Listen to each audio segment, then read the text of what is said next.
പീച്ചിങ്ങ കൊണ്ട് നല്ലൊരു എരിശ്ശേരി ഉണ്ടാക്കാം. അതിന്റെ തനതായ രുചി ഒന്ന് കൂട്ടുന്ന വിദ്യം പറഞ്ഞുതരാം. നമസ്തേ, ഞാൻ ധന്യ. ഇത് വെജ് കേരള. ഇതിന് ഒരുപാട് ഗുണങ്ങളുണ്ട് കേട്ടോ. ഈ സ്ക്രീനിൽ ഞാൻ ഇട്ടിട്ടുണ്ട്, ഒന്ന് പോസ് ചെയ്ത് വായിക്കണേ. ചിലപ്പോഴൊക്കെ നമുക്ക് കിട്ടുന്ന പീച്ചിങ്ങ നല്ല പൊടി പിടിച്ചതൊക്കെ ആയിരിക്കും, കഴുകാനൊക്കെ നല്ല ബുദ്ധിമുട്ടുണ്ടാവും. ആ സമയത്ത് എങ്ങനെയാ ചെയ്യേണ്ടതെന്ന് വെച്ചാൽ, വെള്ളത്തിൽ ഒരു 10 മിനിറ്റ് നേരം കുതിർത്ത് വെച്ചിട്ട് പൊടിയുപ്പ് വെച്ചിട്ട് ഉരച്ചുരച്ച് കഴുകുക ചെയ്യാം. അങ്ങനെയാകുമ്പോൾ പെട്ടെന്ന് ക്ലീൻ ചെയ്ത് കിട്ടും. ഇതും അതുപോലെ ഞാൻ ക്ലീൻ ചെയ്തെടുത്തതാണ്. ഇനി ഇതിൻ്റെ എഡ്ജസ് ഒന്ന് പീലർ വെച്ചിട്ടോ കത്തി വെച്ചിട്ടോ ഒന്ന് പീൽ ചെയ്ത് കളയാം.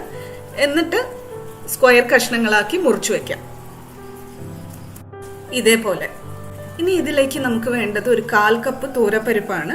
തോരപ്പരിപ്പ് അരമണിക്കൂർ നേരം ഞാൻ കുതിർത്ത് വെച്ചിട്ടുണ്ടായിരുന്നു. എന്നിട്ട് അത് നമുക്ക് കുക്ക് ചെയ്തെടുക്കാം. മിക്സിയിലിട്ട് അരയ്ക്കൊന്നും ചെയ്യരുത്, അത് കുറച്ച് നമുക്കിങ്ങനെ കാണാനും പറ്റണം. ആ ഒരു ഫോമിലാണ് നമ്മൾ പരിപ്പ് വേവിച്ചെടുക്കുക. ഇനി നമ്മൾ ചെയ്യാൻ പോകുന്നത്, ഒരു പാൻ അടുപ്പത്തേക്ക് വെക്കുകയാണ്. അതിലേക്ക് ഒരു 3 മുതൽ 4 ടീസ്പൂൺ വരെ വെളിച്ചെണ്ണ ഒഴിച്ചു കൊടുക്കാം. 3 ടീസ്പൂണേ ഞാൻ ഇവിടെ ഒഴിച്ചു കൊടുത്തിട്ടുള്ളൂ. ഇനി അതിലേക്ക് എണ്ണ ചൂടാകുമ്പോൾ കടുക് ചേർത്ത് കൊടുക്കുകയാണ്.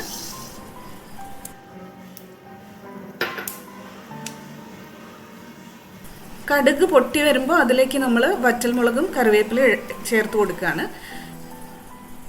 വറ്റൽമുളക് ഒരു 4 എണ്ണം എടുത്തിട്ടുണ്ട്, കറിവേപ്പില ഒരു 2 തണ്ട് എടുത്തിട്ടുണ്ട്. ഇത് ചേർത്ത് ഒന്ന് ചെറുതായി വഴറ്റി കൊടുക്കുക. ഒരു 4-5 സെക്കൻഡ് വഴറ്റി കൊടുക്കുമ്പോഴേക്കും നമുക്ക് അതിലേക്ക് നമ്മൾ മുറിച്ചു വെച്ച പീച്ചിങ്ങയുടെ കഷ്ണങ്ങൾ ചേർത്ത് കൊടുക്കാം. പീച്ചിങ്ങയുടെ കഷ്ണങ്ങൾ ചേർത്ത് കൊടുത്തിട്ട് നന്നായി ഒരു 30 സെക്കൻഡ് നേരം നന്നായിട്ടൊന്ന് വഴറ്റി കൊടുക്കാം. ഇതാണ് ഈ കറിയുടെ, അല്ലെങ്കിൽ ഇതിൽ നമ്മൾ ചേർക്കുന്ന പീച്ചിങ്ങയുടെ രുചി കൂട്ടുന്ന ഒരു വിദ്യ. ഇങ്ങനെ ചേർക്കാതെ നമ്മൾ സാധാരണ ചെയ്യുന്ന പോലെ വെള്ളത്തിലേക്ക് ചേർത്തിട്ട് മുളക് പൊടിയും മഞ്ഞൾപ്പൊടിയും ചേർത്ത് കുക്ക് ചെയ്തെടുത്ത് കഴിഞ്ഞാൽ ഇത്രയും രുചി കിട്ടില്ല. അത് 100% ഉറപ്പ്. അടുത്ത തവണ പീച്ചിങ്ങ വാങ്ങുമ്പോൾ ഇങ്ങനെ തന്നെ ചെയ്ത് നോക്കൂ കേട്ടോ. അപ്പോൾ നിങ്ങൾക്ക് അതിൻ്റെ വ്യത്യാസം മനസ്സിലാവും. 2 പച്ചമുളകും കൂടെ ചേർത്ത് കൊടുക്കുകയാണ് എരിവിന് വേണ്ടി. കൂടെ തന്നെ പാകത്തിന് ഉപ്പും കൂടെ ചേർത്ത് കൊടുക്കുകയാണ്. ഉപ്പ് ചേർത്ത് കഴിയുമ്പോൾ ഇതിൽ നിന്ന് പച്ചക്കറിയിൽ നിന്നൊക്കെ പെട്ടെന്ന് വെള്ളം ഇറങ്ങി അത് പെട്ടെന്ന് വേവാൻ തുടങ്ങും. ഓയിലിൽ ഫ്രൈ ചെയ്യുമ്പോഴുള്ള കാര്യമാണ് പറഞ്ഞത്. ഓയിലിൽ ഫ്രൈ ചെയ്യുമ്പോൾ നമ്മൾ പച്ചക്കറിയിലേക്ക് ഉപ്പ് ചേർത്ത് കൊടുത്താൽ അതിൽ നിന്ന് വെള്ളം ഇറങ്ങും, അതൊന്ന് മൊരിയും, അതൊന്ന് വേവും, അതിൻ്റെ രുചി ഒന്ന് കൂടും. ഇനി ഇതിലേക്ക് നിറത്തിന് വേണ്ടിയും രുചിക്ക് വേണ്ടിയും 1/2 ടീസ്പൂൺ വീതം മഞ്ഞൾപ്പൊടിയും മുളക് പൊടിയും ചേർക്കാം.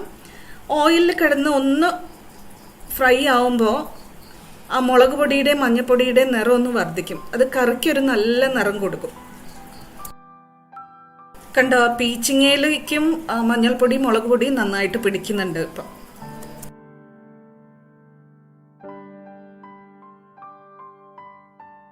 ഇനി ഇതിലേക്ക് ഒരു 1/4 കപ്പ് വെള്ളം ഒഴിച്ചു കൊടുക്കാം. ഒഴിച്ചു കൊടുത്തിട്ട് നന്നായിട്ട് ഇളക്കി അടച്ചു വെച്ച് വേവിക്കാം, ഒരു 2 മുതൽ 3 മിനിറ്റ് വരെ. ഇതൊന്ന് തിളച്ച് വരുമ്പോഴത്തേക്കും നമുക്ക് ഇതിലേക്കുള്ള അരപ്പ് തയ്യാറാക്കാം. അരപ്പിലേക്ക് നമുക്ക് വേണ്ടത് തേങ്ങ ഒരു 5 മുതൽ 6 ടേബിൾ സ്പൂൺ വരെ എടുക്കാം.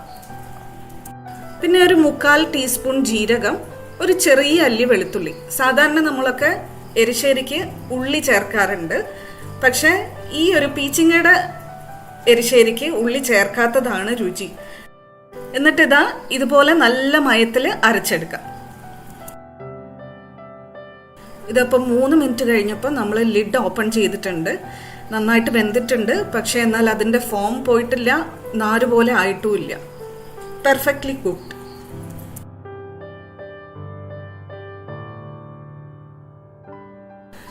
ഇനി ഇതിലേക്ക് നമ്മൾ വേവിച്ച് വെച്ച പരിപ്പും അരച്ചു വെച്ച തേങ്ങ അരപ്പും ചേർത്ത് കൊടുക്കാം. കൂടെ തന്നെ നിങ്ങൾക്ക് കൺസിസ്റ്റൻസി കുറച്ചുകൂടി ലൂസായി വേണമെന്നുണ്ടെങ്കിൽ തിളച്ച വെള്ളം അതിനനുസരിച്ച് ചേർത്ത് കൊടുക്കുകയും ചെയ്യാം.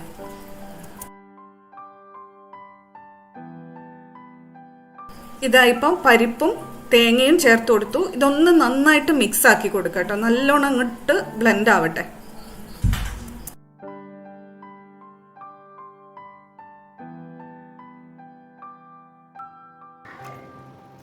ഞാനിപ്പോൾ ഇത് ഒരു 1/4 കപ്പ് വെള്ളം ഒഴിച്ചു കൊടുത്തിട്ടുണ്ട്. എനിക്ക് കൺസിസ്റ്റൻസി ഈ ഒരു പാകത്തിൽ മതി. ഇനി ഇതൊന്ന് ചെറുതായിട്ട് തിളയ്ക്കാൻ തുടങ്ങുമ്പോഴേക്കും നമുക്ക് അടുപ്പത്തുനിന്ന് മാറ്റാം കേട്ടോ.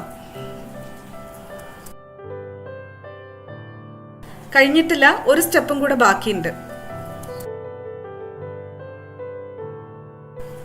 ഒരു ചെറിയ പാൻ അടുപ്പത്ത് വെച്ചിട്ടുണ്ട്. അതിലേക്ക് 2 ടീസ്പൂൺ വെളിച്ചെണ്ണ ഒഴിച്ചു കൊടുത്തിട്ടുണ്ട്.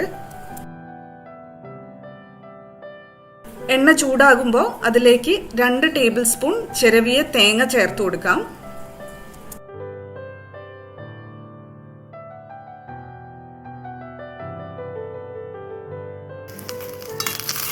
ഇനി അത് നന്നായി ഓയിൽ ഫ്രൈ ചെയ്തെടുക്കാം. കരിയാതെ നോക്കണം. ഏകദേശം നല്ല ബ്രൗൺ കളറായി വരുമ്പോഴേക്കും നമുക്കത് കറിയിലേക്ക് നേരെ ചേർത്ത് കൊടുക്കാം. ഇതിൽ തേങ്ങ ആദ്യമേ തന്നെ താളിപ്പിൻ്റെ കൂടെ ചേർക്കാതിരുന്നത് എന്തുകൊണ്ടാണെന്ന് വെച്ചാൽ ആ സമയത്ത് ചേർത്ത് കഴിഞ്ഞാൽ പിന്നെ കറിയുടെ പ്രോസസ്സ് ഇങ്ങനെ പുരോഗമിക്കും തോറും ഇതിൻ്റെ ഫ്രഷ്ലി നമ്മൾ ഫ്രൈ ചെയ്തെടുത്ത തേങ്ങയുടെ ആ നല്ലൊരു മണം ഉണ്ടല്ലോ, അത് പോയി പോകും. അതുകൊണ്ടാണ് നമ്മൾ തേങ്ങ വറുത്തിടുന്നത് മാത്രം അവസാനത്തേക്ക് വെച്ചത്.